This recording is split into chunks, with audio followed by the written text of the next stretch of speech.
Praise the Lord. Hallelujah. Pwede ba natin sabihin, hallelujah? At makakaupo na kayo. At tatawagin natin ang ating messenger sa gabing ito. Hallelujah.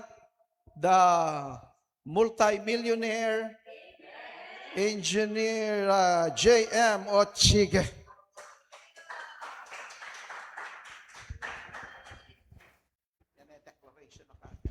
Thank you po, Daddy Bishop.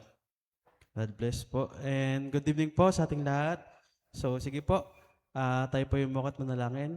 Tayo po yung mag-pray. Yes, Lord God, Heavenly Father, our Lord Jesus Christ, our Sovereign Holy Spirit, Our Father in Heaven, Lord, salamat po, Panginoon, sa gabing ito, Panginoon, na binigay niyo po sa bawat buhay sa aming lahat, Panginoon. Lord, kami po ay nagpapasalamat, Panginoon, dahil nagkakaroon po kami na ganitong gawain, Lord God, ang aming soaking night, Lord God. Lord, sa gabing ito, Panginoon, dalangin po namin, Panginoon, na ikaw po ay pumagitna sa gabing ito, Lord God. At Lord, damihin niyo po ang buhay ng bawat isa, Lord God. And Lord, sa gabing ito, Panginoon, turuan mo kami, Panginoon, ng iyong mga salita na kailangan namin, Panginoon, upang ito po ay magamit namin sa pang-araw-araw, Lord God. Gamitin niyo po ako, Panginoon, to share your word, Lord God. And Lord, give us more strength and good health, Panginoon, sa aming mga buhay. Maraming salamat po, Panginoon. Ikaw lamang po ang aming patuloy na pinapupurihan, dinadakila at sinasamba. Ito lang po ang aming samudalangin in the name of our Lord and Savior, Jesus Christ. Amen and amen. Yan po, magandang gabi po. Sige po, bago ang lahat, sige, tayo po yung mag-declare. Sabay-sabay po tayo. Sige po, in 1, 2, 3. The Spirit of the Lord is upon me because He hath anointed me to preach the gospel to the poor. He has sent me to heal the brokenhearted, to preach deliverance to the captives and recovery of sight to the blind, to set at liberty them that are bruised, to preach the acceptable year of the Lord. Jesus, our Lord, He is.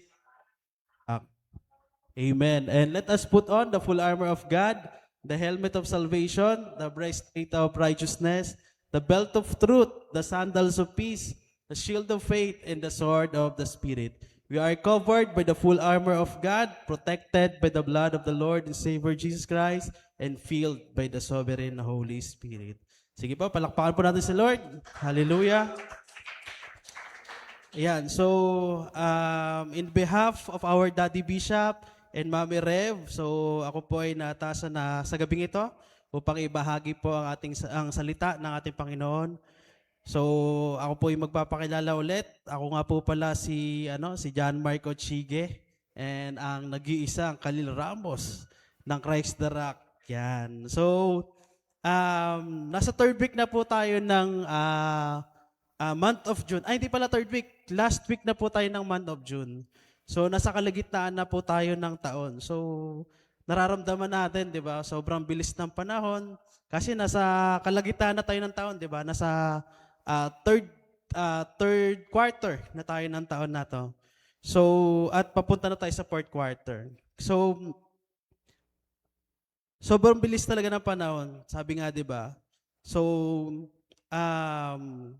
nararamdaman natin totally kasi 'di ba ang team natin for this year 2026 Unstoppable Riches and Honor. So nararamdaman talaga natin for this year i-claim na natin na tayo ay magtatagumpay. Amen. Amen. Sige, sabihin mo sa katabi mo, payaman ka talaga ng payaman. Yan, amen. At ako po ay excited, syempre. Lalo na sa nalalapit na pagpapagawa ng church natin. Amen po ba? Lahat po ba tayo excited? Amen. Sige, sabihin mo sa katabi mo, isa ka na doon. Isa ka na doon sa papayamanin ni Lord. Amen. So, ang team po natin for this month is Integrity, the Currency of Honor. So, pag sinabing integrity, the currency of honor, it is a person's true value isn't measured by money, status, or power, but their honesty, principles, and consistency. So, ibig sabihin, may mga bagay sa mundo daw na tinatawag nating currency. Pera, koneksyon, posisyon. Pero sa mata ng ating Panginoon, may mas mahalaga daw dun. Alam niyo ba kung ano yon? Mas mahalaga kay Lord yung puso natin at totoo na tapat sa Kanya. Amen po ba? Amen. So, may papakita po ko sa inyong mga pictures. So, kung alam niyo po yung iba dito. Yan. So, yung picture po na yan is yung mga movies. So, yung unang picture po na yan, unang movies na yan, kung baka sakaling napanood nyo na yung iba dyan, yung unang movies yan is the Hacksaw Ridge. So, Hacksaw Ridge, sorry. Hacksaw Ridge. Si Desmond Doss. Siya daw ba yung tumangging pumatay dahil sa kanyang paniniwala. Kahit pinagtawanan at pinahirapan siya. So, yung mga movie na yan is connected siya sa integrity. No? So, mapapakita natin dyan na lahat ng nakikita dyan sa movie na dyan is connected with integrity talaga. So, pinili niya ni Desmond Doss ang integridad kaysa approval ng tao. And yung pangalawang movie naman po is The Pursuit of Happiness. So, yung gumanap po dyan is si Will Smith. Kilala niyo naman po si Will Smith, di ba? Tsaka yung anak niya, si Jalen Smith. So, si Will Smith bilang ang pangalan niya is Chris Gardner ay dumaan sa hirap. Pero hindi siya nanloko o gumawa ng mali para lang umangat sa buhay. So, marami tayong nararanasan o marami tayong nakita na tao na kahit sobrang hirap ng buhay, kahit yung alam mong lugmot na lugmok ka na, nararanasan pa rin talaga nila na magtiwala sa Panginoon. Amen? Kasi alam nila kapag nagtiwala sila sa Panginoon, si Lord kikilos din para sa kanilang buhay. Amen po ba? And sabi dito, mas pinili ang tamang paraan kaysa madaling pera. Amen? So, mas maganda talaga, mas madaling paraan. Huwag natin isipin na gumawa ng mali para sa pera o para lang mayroon tayong kikitain, di ba? Alam mo naman natin yung mga naging issue ngayon, di ba? About sa flood control, di ba? So next naman, ito, alam natin lahat to. So si Captain America.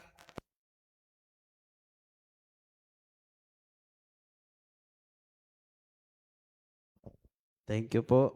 Thank you, Ate Lou. So yung pangatlo po ay si Captain America, the first Avengers. So si Steve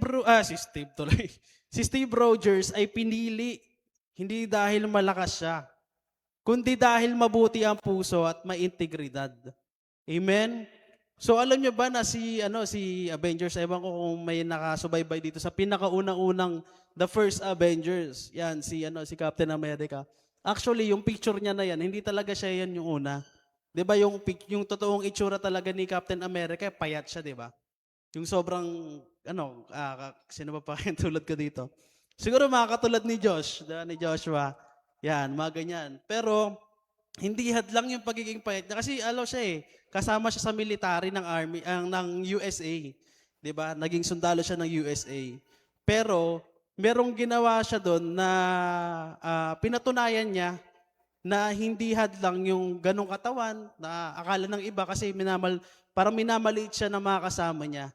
Na kesyo ang payat niya, kesyo parang pag tinignan siya parang sobrang hina niya. So pinatunayan niya yun. Pinatunayan niya yun sa sa general nila na kaya niyang gumawa ng mga bagay kahit ganun siya. Amen? Na kaya niyang gumawa ng mga bagay kahit na minamaliit siya ng ibang tao. Hindi niya pinapakinggan yun. Nire-regret niya yun. Kasi alam niya sa sarili niya na may kaya siyang patunayan. Amen? Hanggang sa pinagkatiwalaan siya ng general nila. And then, ayan, naging Captain America siya. Amen po ba? Dahil pinili siya, hindi dahil malakas siya. Amen? Dahil meron siya mabuting puso, si Steve Rogers. And last naman, yung A Few Good Men. Yun, pangalan pala ng pelikula. A Few Good Men. Ito, isang abogado ang lumaban para sa katotohanan kahit laban sa mataas na opisyal. Sobrang sobrang hirap nun. 'Di ba? Siyempre pagdating sa mga opisyal or pagdating sa mga gobyerno, ayan, may mga nagtatrabaho sa gobyerno dito, si Ninang Jane, ayan. Sobrang hirap nun. Pag abogado ka, tapos kakalabanin mo yung opisyal, yung talagang mas mataas sa'yo, mas nakakataas. Sobrang hirap yun, nakaka-pressure yun. Pero siya kasi, isang abogado siya na lumaban para sa katotohanan. 'Di ba? Nilabanan niya yung katotohanan kahit laban sa mataas na opisyal. So, pinanindigan niya yung katotohanan kahit may pressure mula sa authority. Sobrang hirap po nun. So, ayan po yung mga yun yung apat na pelikula na pwede nyo mapanood na in terms of integrity. Diyan talaga nila mapapatunayan yung integridad ng buhay.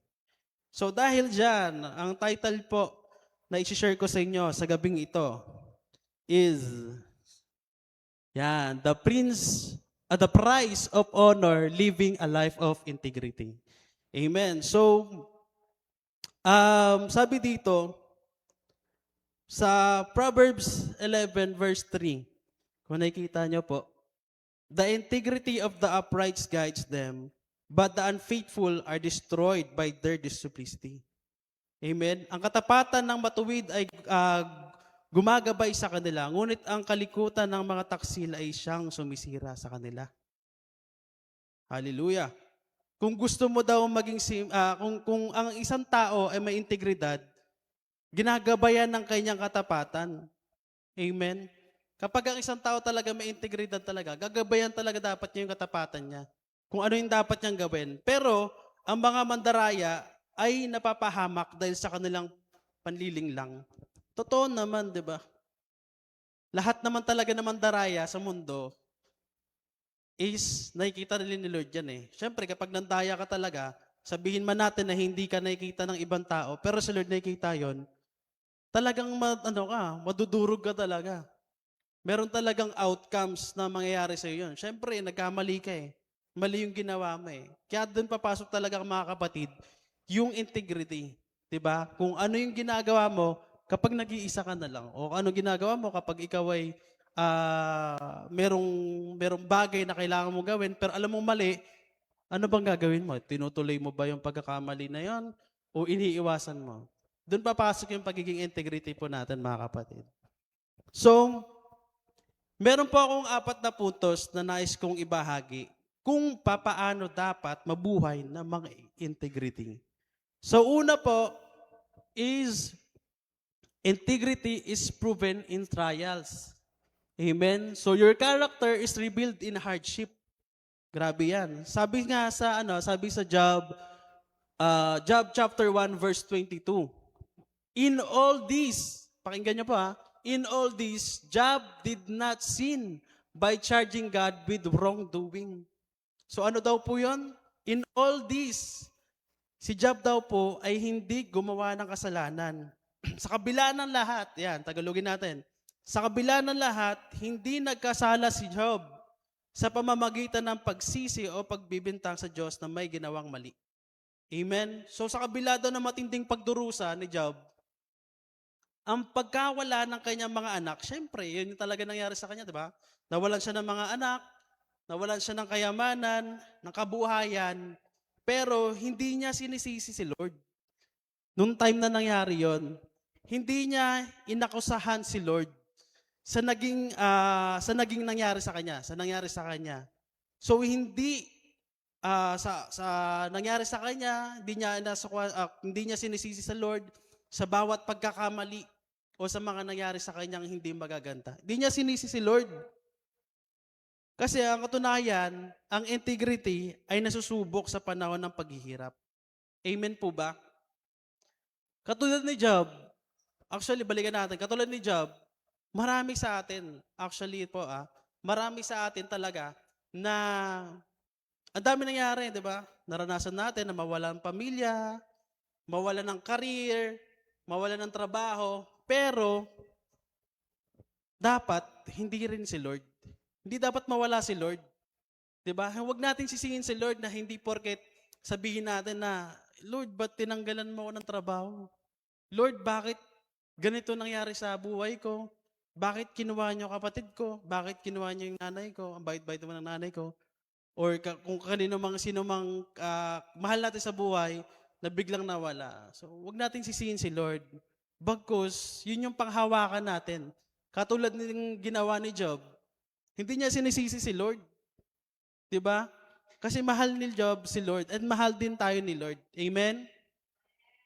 So sabi dito, maaaring hindi natin maunawaan ang mga nangyayari. Ngunit maaari pa rin nating piliing magtiwala sa Diyos. Amen? Sa bawat nangyayari po sa buhay natin,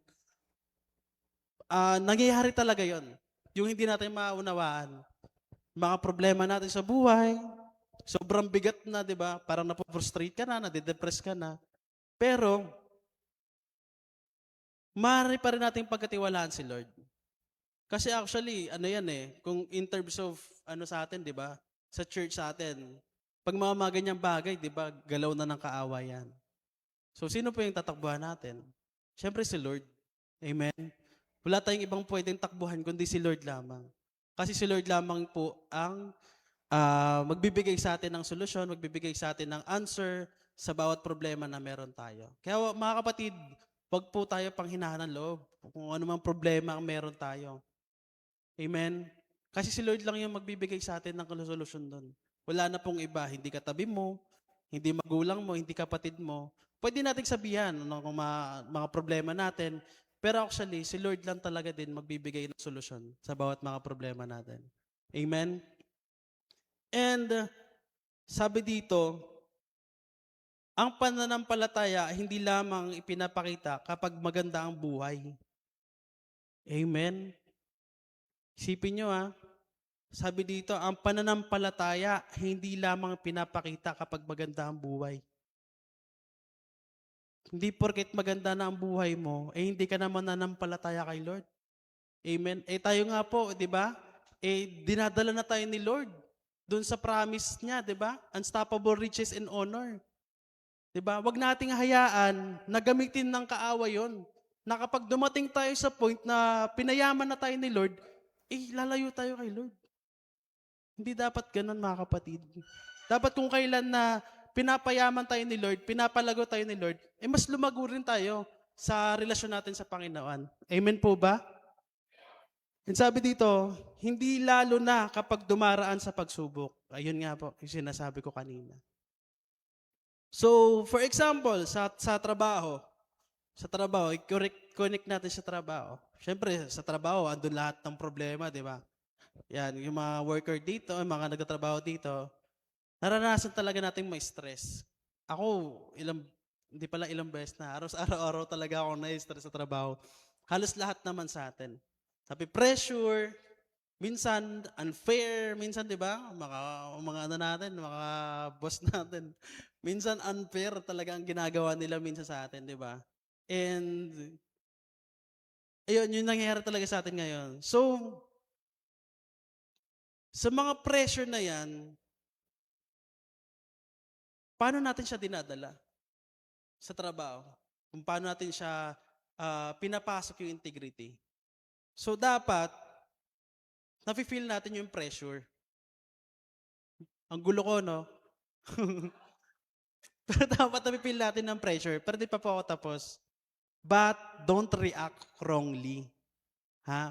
Feel the pressure, but don't react wrongly. Okay lang. Ma-pressure tayo. Kasi natural lang po tayo, ma-pressure talaga tayo kapag nagtatrabaho tayo. Walang sino ang hindi na-pressure. Ang pressure is, andun talaga yon. Pero dapat, hindi tayo nagre-react ng wrongly na kapag na-pressure tayo, yung boss ko kasi na yan, ang dami pinapagawa. Di ba? Kung ano na yung sinasabi mo.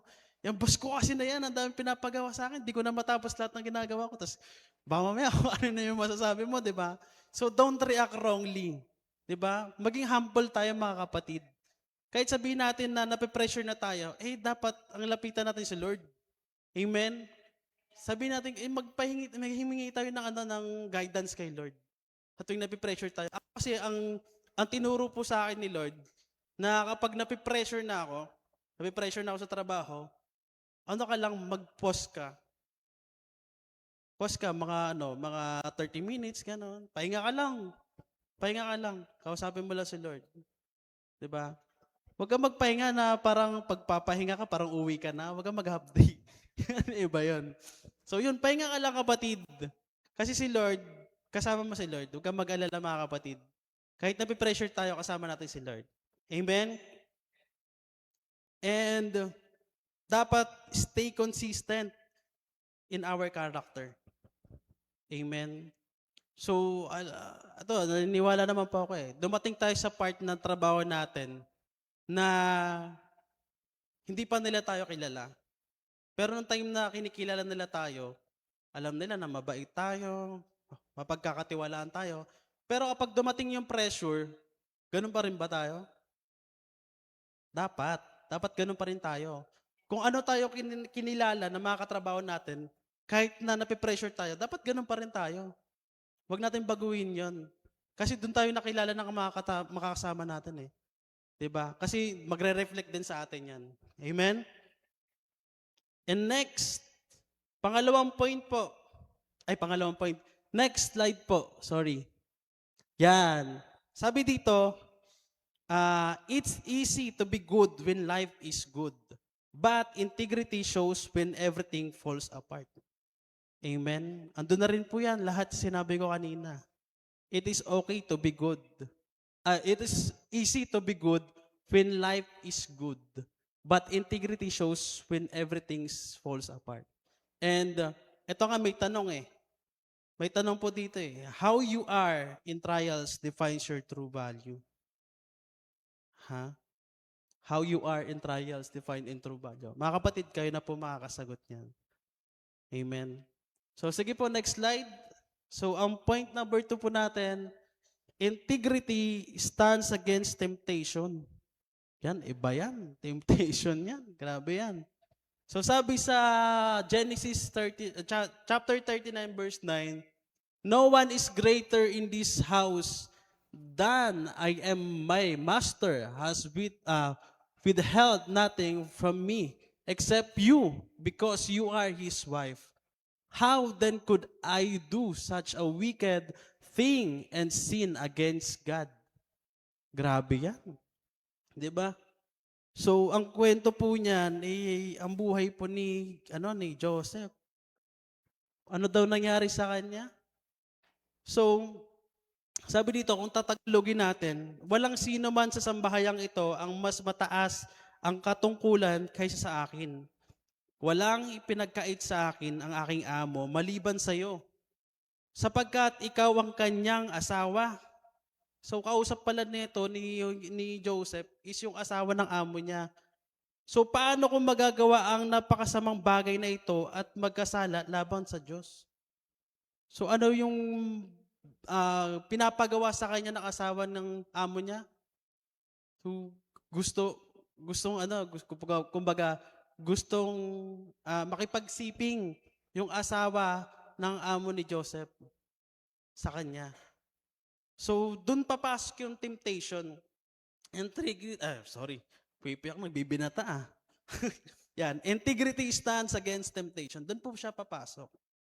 So, sabi dito, ang mga salitang ito ay sinabi ni Jose nang siya ay tuksuin ng asawa ni Potiphar. Bagamat walang makakita sa kanya, pinili niyang tanggihan ang tukso. Dahil alam niya ang kasalanan ay hindi lamang laban sa kanyang amo, kundi igit laban sa kanyang Diyos o sa ating Panginoon. Amen? Grabe yung ginawa ni Jose, no? Ni Joseph. Kung sa atin nangyari yon, imagine niyo mga kapatid, kung sa atin nangyari yon. Sa panahon natin ngayon, kasi sa panahon nila, iba talaga yun eh. Ibang civilization yun eh. Sa panahon natin ngayon, lalo na mga kabataan, di ba? Napaka-aggressive na mga kabataan ngayon. Di ba? At alam natin na patuloy natin silang pinapanalangin ngayon, mga kabataan. So, sa panahon natin ngayon, paano kaya kung nangyari yon? Ano kaya ang gagawin natin? No, mga kapatid. So, gagawin ba natin yung ginawa ni Joseph o hindi? Na magpapadaig tayo sa temptation. Ha? Ganon din ba gagawin natin? Siyempre, ganon din. Katulad ng ginawa ni Joseph. Kasi, Si Joseph, mahal niya si Lord. Amen. Mahal ba natin si Lord, mga kapatid? Amen. So si Joseph kasi, alam niya sa sarili niya na kapag ginawa niya yun, magkakaroon siya ng lamat sa relationship ng kanyang amo kay Potiphar. And higit sa lahat, hindi lang sa kanya, sa kay Potiphar, kundi magkakaroon siya ng lamat sa Panginoon. Amen? So, ang integridad daw ay paggawa ng tama kahit wala nakakita. Yung pala yung integrity. Dapat alam mong ginagawa mong tama yon, yung isang bagay na yon, kahit wala nakakita sa'yo. Amen? So ikaw, makakita ka ng basura dyan sa may labas ng church, pupulutin mo, hindi. Pupulutin. Labas sa tenga, joke lang, labas sa ilong. Ayan. Siyempre, pupulutin natin. Amen? Siyempre, nasa loob tayo ng tahanan ng Panginoon, di ba? Nasa loob tayo ng church natin. Kahit sabihin natin lumabas tayo dyan, kapag may basura dyan nakita natin, pulutin natin. Di ba? Kasi mahal natin si Lord, mahal din natin yung church natin. Amen? Kasi papalakihin nga ni Lord to, di ba? Hayaan ba natin maging madumi to? Amen? So, ang takot at paggalang sa Diyos ay nagbibigay ng lakas upang labanan ng tukso. O yun. Yun yung sagot. Ano daw? Ang takot at paggalang sa Diyos ay nagbibigay ng lakas upang labanan ng tukso. O, yung ibang ano dito, hindi ko naman pinapatamaan. Yung ibang wala pang asawa, o yung wala pang yung wala pang girlfriend, boyfriend. So, dapat daw po, ayan, magtanim. Yan. So, yan, magtanim. Sabi ni Daddy Bishop, magtanim. Yan. So, ang takot at paggalang daw po, yun yung nagbibigay sa atin ng lakas upang labanan yung tukso na nangyari sa buhay natin. And pangatlo, mas mahalaga ang katapatan sa Diyos kaysa pansamantalang kasiyahan o personal na pakinabang. Amen? Gagawin mo ba yung isang bagay na yun kapalit ng relasyon mo sa Panginoon? Siyempre, hindi po, di ba? Matakot ka dun kapag ginawa mo yung isang bagay na yun. Amen? Gagawa ka ng isang bagay na yun na alam mo sa sarili mo bilang isang anak ng Panginoon, gagawa ka ng isang senaryo na mararamdaman mo na mawawala yung relationship mo kay Lord, mapapalayo kay Lord. Alam mo naman yung bagay na yun, ba't mo pa gagawin? Amen? And sabi po dito, sige po next.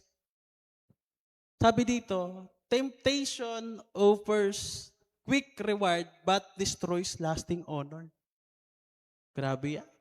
Quick. Pag sinabing bilis, pew, ganyan. Tumutunog pa. So, temptation offers quick reward. Yung pala daw yung temptation. Nag-offers pala siya ng mga quick reward.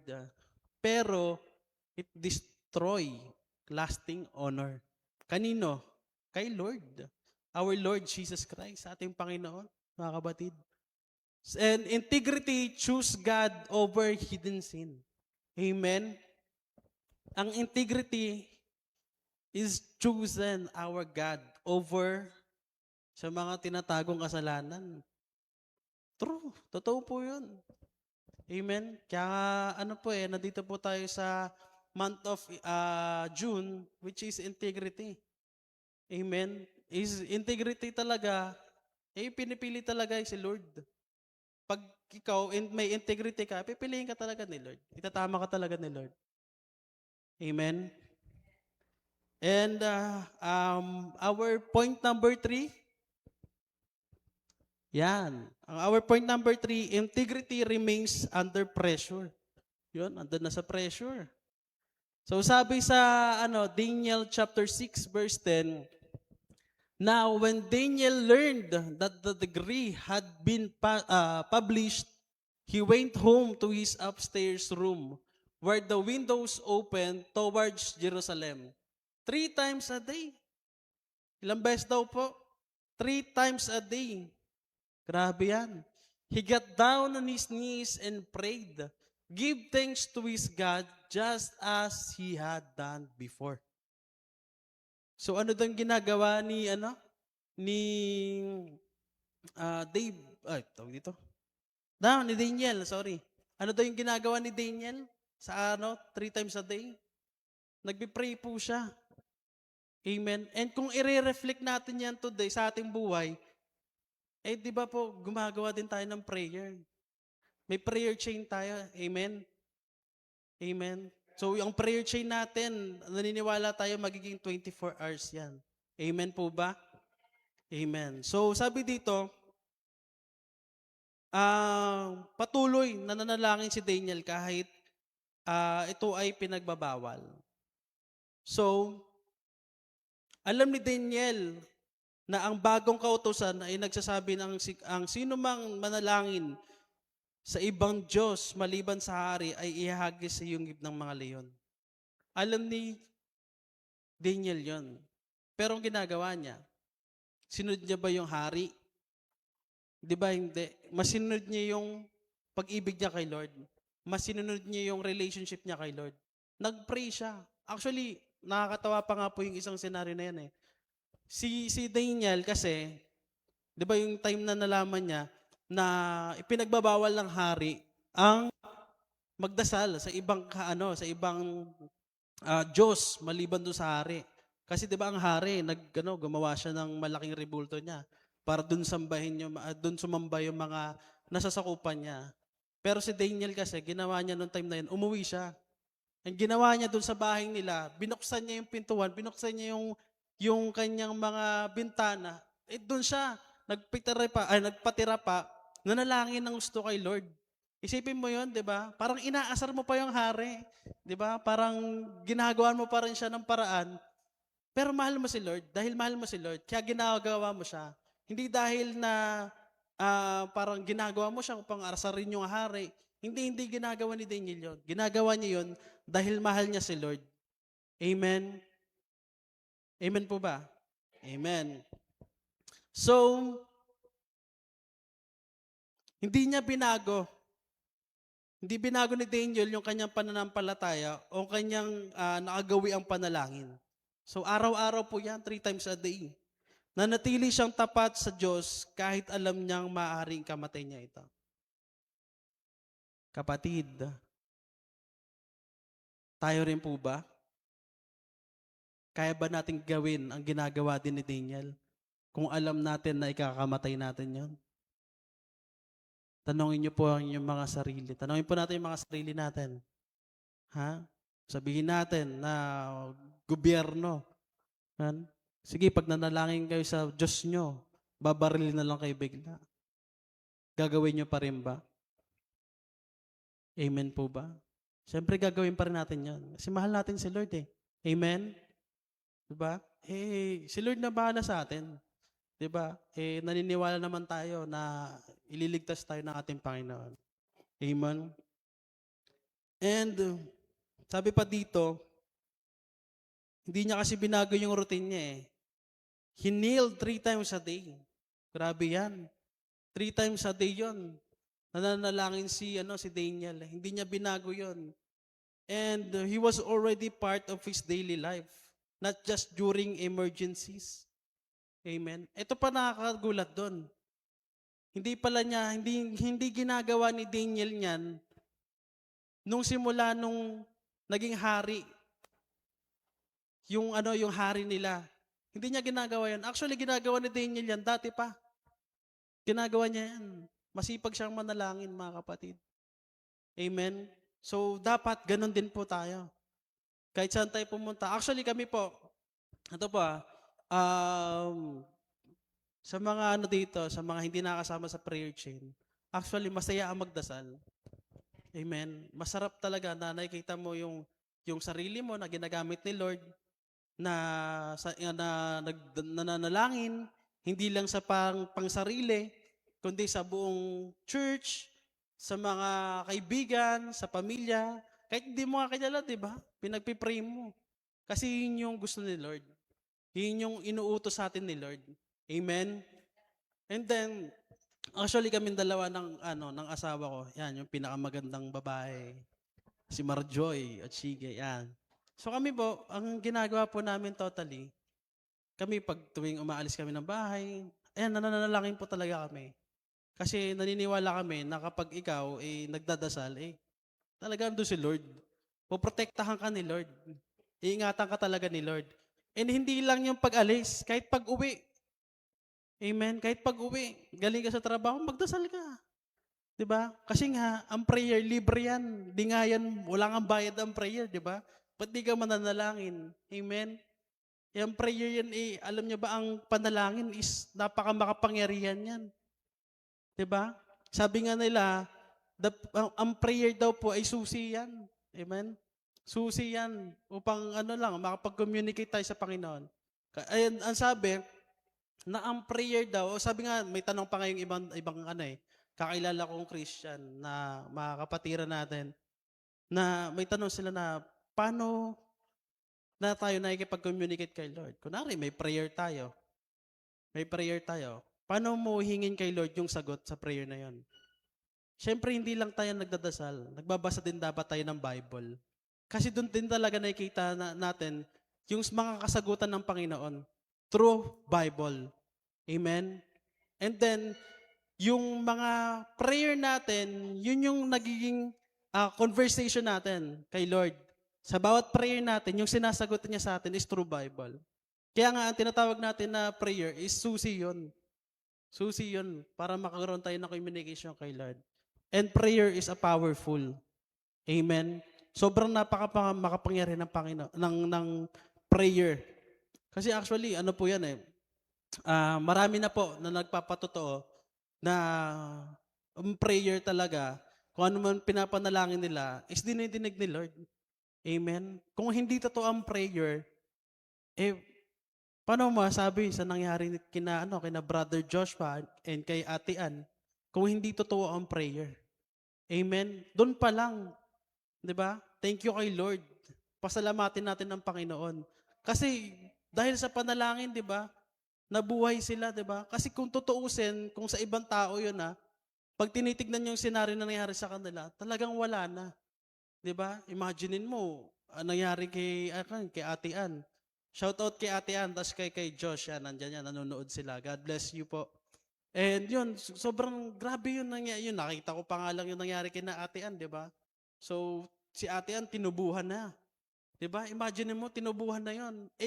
Sa lahat ng kakilala ko na kamag-anak nila na tinubuhan, wala na. Dead ball na. Pero grabe, yung kapangyarihan ng prayer, di ba? Sa buhay ni Ate Ann. Binuhay ni Lord si Ate Ann. And yung bumibisita kami ngayon sa bahay ni Ate Ann, grabe, ang daming binibigay na revelation si Lord sa buhay ni Ate Ann. Ewan ko kung nakwento na ng ibang, nakwento na ni Ate Ann sa iba, pero sa amin kasi, habang kinukwento niya yon, nagugulat kami. Kasi actually, ang natandaan niya lang daw noon, nung time na yon, is yung pag-alis daw nila dito. Yun lang natandaan niya. Wala na siya natandaan maliban doon. Yun yung kwento sa amin ni Ate Ann. So, napakabuti ng Diyos. Kasi, hindi pinaranas ng Diyos sa kanya yung sakit. Amen? Hindi pinaranas ni Lord yung nararamdaman din pag nabalian ka ng buto, di ba? Sobrang sakit po nun. Pero si Lord, hindi niya pinaramdam kay Ate Ann yun. Actually, nagulat nga talaga kami nun. Sinabi ni Ate Ann na ang last niya lang daw natatandaan is nung umalis po sila dito sa church. And the rest, wala na po nun. And then kung nung time po na bumisita din kami sa ospital, nandun si na Ate Lou. Diba? Ang sinasabi pa nga ni Ate Ann, hindi niya rin daw po alam yun. Ang nakikita niya daw po nun is nasa SM North daw po tayo. Yun daw po yung nakikita niya nun. Kaya ang nakikita niya lang daw po nun is masaya lang lahat. Amen. So, napakabuti talaga ni Lord sa buhay natin. And naniniwala tayo is papagalingin pa sila ng Panginoon. Di ba? Pagaling sila ng pagaling, pabuti sila ng pabuti, at palakas pa sila ng palakas.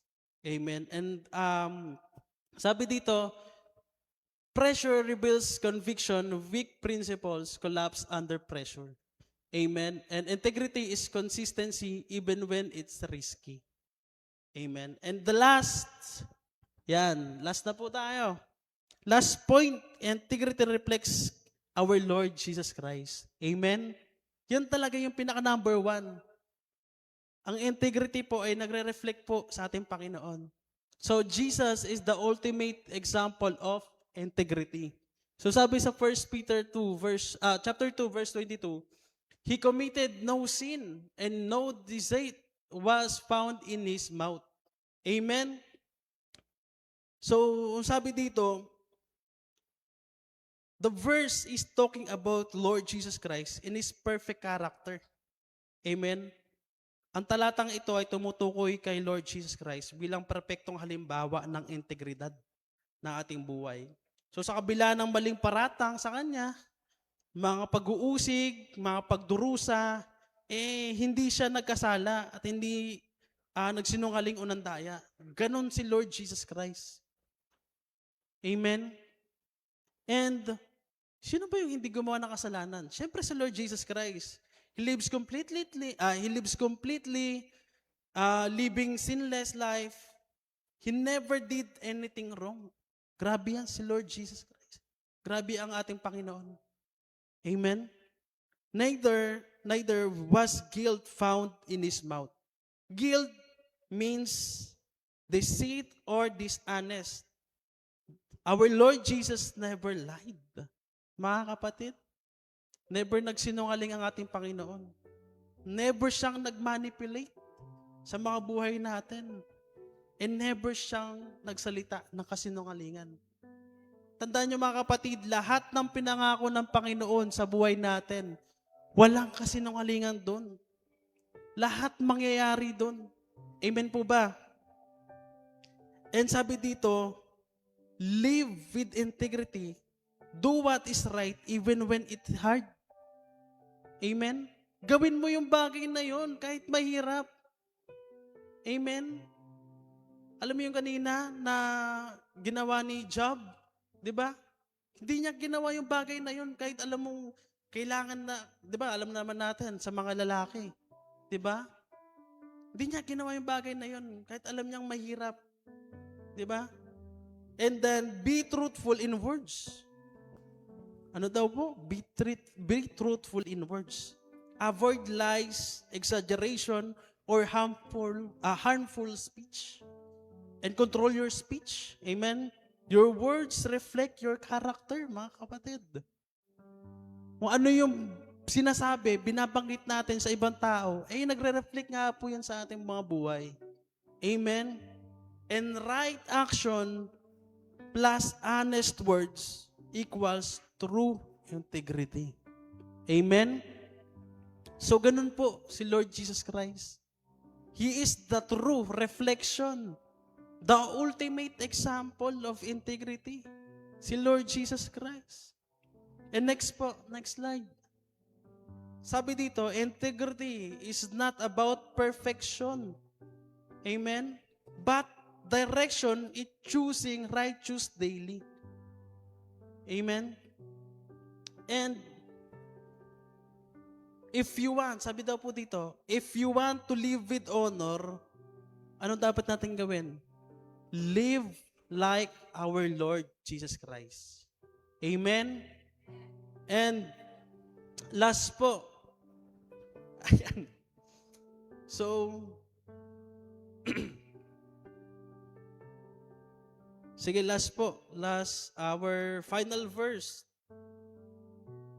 Yan. Sabi po sa Proverbs 28, chapter 28, verse 6, better is poor man who walks. Kung may mga Bible po kayo dyan, pwede nyo pong basahin. Proverbs chapter 28, verse 6.